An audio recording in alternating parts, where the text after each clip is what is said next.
ఆకాశవాణి ప్రాంతీయ వార్తలు చదువుతున్నది పొన్నగంటి సుధా. ముందుగా ముఖ్యాంశాలు. 21వ శతాబ్దపు భారతదేశం మహిళల నేతృత్వంలో అభివృద్ధి మంత్రంతో ముందుకు సాగుతుందని ప్రధానమంత్రి నరేంద్ర మోదీ మన్ కీ బాత్ కార్యక్రమంలో ఉద్ఘాటించారు. అయోధ్యలో బాలరాముడి ప్రాణప్రతిష్ఠ సందర్భంగా దేశంలోని కోట్లాది మంది ప్రజలు వసుదైక కుటుంబం భావనను చాటారని ప్రధానమంత్రి నరేంద్ర మోదీ అన్నారు. దళిత, గిరిజన, బీసీ, మైనార్టీ వర్గాల ప్రజల సంక్షేమానికి 35 పథకాలను రాష్ట్ర ప్రభుత్వం అమలు చేస్తోందని ఉప ముఖ్యమంత్రి పీడిక రాజన్న దొర తెలిపారు.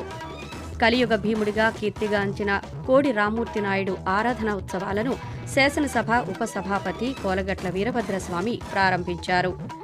రాష్ట్ర ప్రభుత్వం మహిళా సంక్షేమమే ధ్యేయంగా పనిచేస్తోందని ఎక్సైజ్ శాఖ మంత్రి కె నారాయణస్వామి పేర్కొన్నారు. ఇక వార్తల వివరాలు. రాముడి పాలన భారత రాజ్యాంగ నిర్మాతలకు స్ఫూర్తినిచ్చిందని ప్రధానమంత్రి నరేంద్ర మోదీ అన్నారు. మన్ కీ బాత్ 109వ సంచికలో ఈ రోజు ఆయన మాట్లాడుతూ అయోధ్యలో బాలరాముడి ప్రాణప్రతిష్ఠ సందర్భంగా దేశంలోని కోట్లాది మంది ప్రజలు వసుదైక కుటుంబం అనే భావనను చాటారని కొనియాడారు. అందరి మాటల్లో, అందరి హృదయాల్లో రాముడు ఉన్నాడని ప్రధాని వ్యాఖ్యానించారు. అట్టడుగు వర్గాలతో మమేకమై సమాజంలో మార్పు తీసుకురావడానికి కృషి చేసిన అనేక మందికి పద్మ అవార్డులు లభించాయని ప్రధానమంత్రి నరేంద్ర మోదీ తెలిపారు. పద్మ అవార్డులు ప్రజల అవార్డులుగా మారాయన్నారు. ఆయుర్వేదం, సిద్ధ, యునానీ పద్ధతుల ద్వారా దేశ విదేశాలకు చికిత్స అందించే స్థాయికి ఎదిగామని పేర్కొన్నారు. అమృతోత్సవ కాలంలో 75వ గణతంత్ర దినోత్సవాన్ని ఘనంగా జరుపుకున్నామని మోదీ చెప్పారు. 21వ శతాబ్దపు భారతదేశం మహిళల నేతృత్వంలో అభివృద్ధి మంత్రంతో ముందుకు సాగుతుందని మోదీ ఉద్ఘాటించారు. భారతదేశపు మహిళలు ప్రతి రంగంలోనూ అద్భుతాలు సృష్టిస్తున్నారని ఆయన తెలిపారు. 13 विमेन एथलीट्स को अर्जुन अवार्ड से सम्मानित किया गया है। इन विमेन एथलीट्स ने अनेकों बड़े टूर्नामेंटों में हिस्सा लिया और भारत का परचम लहराया। शारीरिक चुनौतियां, आर्थिक चुनौतियां इन साहसी और टैलेंटेड खिलाड़ियों के आगे टिक नहीं पाई। बदलते हुए भारत में हर क्षेत्र में हमारी बेटियां, देश की महिलाएं कमाल करके दिखा रही है. కొత్తగా చేసిన 3 నేర చట్టాల వల్ల దేశంలోని న్యాయ, పోలీసు, దర్యాప్తు వ్యవస్థలు కొత్త యుగంలోకి ప్రవేశించాయని ప్రధానమంత్రి నరేంద్ర మోదీ తెలిపారు. సుప్రీంకోర్టు ఏర్పాటై 75 వసంతాలు పూర్తయిన సందర్భంగా నిర్వహిస్తున్న వజ్రోత్సవాల్లో మోదీ ప్రసంగించారు. ప్రస్తుత పరిస్థితులను దృష్టిలో ఉంచుకుని ఉత్తమ అభ్యాసాలకు అనుగుణంగా దేశంలోని చట్టాలను ఆధునికీకరిస్తున్నట్టు చెప్పారు. ప్రతి పౌరుడికి సులభంగా న్యాయం అందేలా చేయటమే ముఖ్యమని, అలా చేయడానికి సుప్రీంకోర్టు ప్రధాన మాధ్యమమని తెలిపారు. దళిత, గిరిజన, బీసీ, మైనార్టీ వర్గాల ప్రజల సంక్షేమానికి 35 పథకాలను రాష్ట్ర ప్రభుత్వం ప్రవేశపెట్టిందని గిరిజన శాఖ మంత్రి పీడిక రాజన్న దొర అన్నారు. పార్వతీపురం మన్యం జిల్లా పాచిపెంట మండలంలో వైఎస్ఆర్ ఆసరా 4వ విడత కార్యక్రమంలో ఆయన పాల్గొన్నారు. ఈ సందర్భంగా మాట్లాడుతూ ప్రజలకు ఇచ్చిన హామీలన్నీ అమలు చేశామని తెలిపారు. కలియుగ భీముడిగా, ఇండియన్ హెర్కులస్గా ప్రపంచ దేశాల్లో విజయనగరం కీర్తిని చాటి చెప్పిన మహోన్నత వ్యక్తి కోడి రామ్మూర్తి నాయుడు అని రాష్ట్ర శాసనసభ ఉపసభాపతి కోలగట్ల వీరభద్రస్వామి కొనియాడారు. ఈ రోజు కోడి రామ్మూర్తి ఆరాధనా ఉత్సవాలను విజయనగరంలో ఆయన ప్రారంభించారు. కోడి రామ్మూర్తి వ్యాయామశాల కూడలి వద్ద కోడి రామ్మూర్తి నాయుడు విగ్రహాన్ని ఉపసభాపతి ఆవిష్కరించారు. అనంతరం మాట్లాడుతూ ప్రపంచంలోనే అత్యంత బలశాలిగా పేరుగాంచిన ఆయన వ్యాయామ ప్రక్రియలు భావితరానికి ఆదర్శంగా నిలుస్తాయన్నారు. ఆకాశవాణి ప్రాంతీయ వార్తలు వింటున్నారు. ప్రధానమంత్రి నరేంద్ర మోదీ మన్ కీ బాత్ కార్యక్రమం 109వ సంచికను ప్రకాశం జిల్లా ఒంగోలులోని ప్రజలు ఎంతో ఆసక్తిగా ఆలకించారు.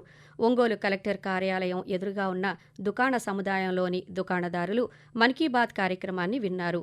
పశ్చిమ గోదావరి జిల్లా తణుకులో ప్రజలు మన్ కీ బాత్ కార్యక్రమాన్ని తిలకించారు. ఈ సందర్భంగా తణుకు ప్రజలు ఆకాశవాణితో మాట్లాడుతూ ఈ సంచికలో ప్రధానమంత్రి నరేంద్ర మోదీ పద్మ అవార్డుల గురించి చెప్పారని, ఎక్కడో మారుమూల ప్రాంతాల్లో ఉన్న ప్రతిభావంతులను గుర్తించి వారిని పద్మ అవార్డులతో సత్కరించడం ఎంతో ఆనందంగా ఉందన్నారు. మన్ కీ బాత్ కార్యక్రమంలో ప్రధానమంత్రి గారు ఏదైతే ప్రకటన చేశారో ఇవన్నీ కూడా మహిళలకి ఉపయోగపడే అద్భుతమైన కార్యక్రమాలు. ఆయన తీసుకొచ్చినటువంటి పార్లమెంట్ లో 33% మహిళా బిల్లు ఎంతో ఆనందదాయకం. అలాగే మొన్న 75వ గణతంత్ర దినోత్సవంలో 13 అథ్లెటిక్స్ మహిళలే పాల్గొనడం మాకు చాలా ఆనందదాయకంగా ఉంది. మహిళల కోసం ఇంత పెద్ద పీట వేసి అద్భుతమైనటువంటి కార్యక్రమాలు చేస్తున్నటువంటి నరేంద్ర మోదీ గారికి మేము అభినందనలు తెలియజేస్తున్నాము. రాష్ట్ర ప్రభుత్వం మహిళా సంక్షేమమే ధ్యేయంగా పనిచేస్తోందని రాష్ట్ర ఉప ముఖ్యమంత్రి, ఎక్సైజ్ శాఖ మంత్రి కె నారాయణస్వామి పేర్కొన్నారు. ఈ రోజు చిత్తూరు జిల్లా పెరుమూరులో 4వ విడత వైఎస్సార్ ఆసరా పంపిణీ కార్యక్రమంలో ఆయన మాట్లాడుతూ ప్రజా సంకల్ప పాదయాత్రలో ఇచ్చిన హామీలను నెరవేర్చామని తెలిపారు. స్వయం సహాయక సంఘాల మహిళల రుణాలను 4 విడతల్లో తీరుస్తున్నామని అన్నారు. తిరుపతి జిల్లా వ్యాప్తంగా వికసిత్ భారత్ సంకల్ప యాత్ర విజయవంతంగా కొనసాగుతోంది. సంక్షేమ పథకాల ఫలాలను అర్హులందరికీ అందించే లక్ష్యంతో కేంద్ర ప్రభుత్వం నిర్వహిస్తున్న వికసిత్ భారత్ సంకల్ప యాత్ర ప్రచార రథం ఈరోజు శ్రీకాళహస్తి పట్టణంలోని పీవీ రోడ్డుకు చేరుకుంది. కేంద్ర ప్రభుత్వ పథకాలను తెలియజేసే కరపత్రాలను ప్రజలకు అధికారులు అందజేశారు. శ్రీకాళహస్తి ప్రభుత్వ ఆసుపత్రి ఆధ్వర్యంలో ఉచిత వైద్య శిబిరాన్ని ఏర్పాటు చేశారు. ఈ సందర్భంగా కేంద్ర ప్రభుత్వ స్వానిధి పథకం కింద రుణాలను పొంది ఆర్థిక పరిపుష్టి సాధించామని లబ్ధిదారులు ఆకాశవాణికి తెలియజేశారు. PM స్వానిధి కింద నేను 10,000 తీసుకున్నాను. నేను కుట్టు మిషన్ కుట్టుకుంటా ఉన్నాను. 10,000 ఇచ్చిన తర్వాత మళ్ళీ 20,000 తీసుకున్నాను. దాంతో నా జీవనం సాగుతుంది. ఈ పథకాన్ని ఇచ్చిన మోదీ గారికి ధన్యవాదాలు. వైసీపీ ప్రభుత్వంలో రాష్ట్రం ఏమాత్రం అభివృద్ధి చెందలేదని పీసీసీ అధ్యక్షురాలు వైఎస్ షర్మిల అన్నారు. తిరుపతి, చిత్తూరు జిల్లాల కాంగ్రెస్ కార్యకర్తల సమావేశం తిరుపతిలో జరిగింది. ఈ కార్యక్రమంలో ఆమె మాట్లాడుతూ వైఎస్ రాజశేఖర్ రెడ్డి హయాంలో గాలేరు నగరి, హంద్రీనీవా ప్రాజెక్టు పనులు వేగంగా జరిగితే వైసీపీ అధికారంలోకి వచ్చిన తరువాత ఆ ప్రాజెక్టులను పట్టించుకోలేదని విమర్శించారు. ఎన్నికలకు ముందు మద్యపాన నిషేధం చేస్తామని హామీ ఇచ్చిన జగన్ ఆ హామీని ఇంతవరకు ఎందుకు నెరవేర్చలేదని సూటిగా ప్రశ్నించారు. రాష్ట్రంలో త్వరలో జరిగే ఎన్నికలకు కాంగ్రెస్ పార్టీ సిద్ధంగా ఉందన్నారు. రాష్ట్రం అన్ని రంగాల్లో అభివృద్ధి చెందాలంటే వచ్చే ఎన్నికల్లో తెలుగుదేశం పార్టీని గెలిపించాలని ఆ పార్టీ అధ్యక్షులు నారా చంద్రబాబు నాయుడు ప్రజలను కోరారు. నెల్లూరులో రా కదిరిరా పేరుతో ఈరోజు నిర్వహించిన బహిరంగ సభలో ఆయన మాట్లాడుతూ ఎన్నికలకు ముందు సంపూర్ణ మద్య నిషేధం అమలు చేస్తామని చెప్పిన ముఖ్యమంత్రి ఇప్పుడు దానిని మర్చిపోయారని అన్నారు.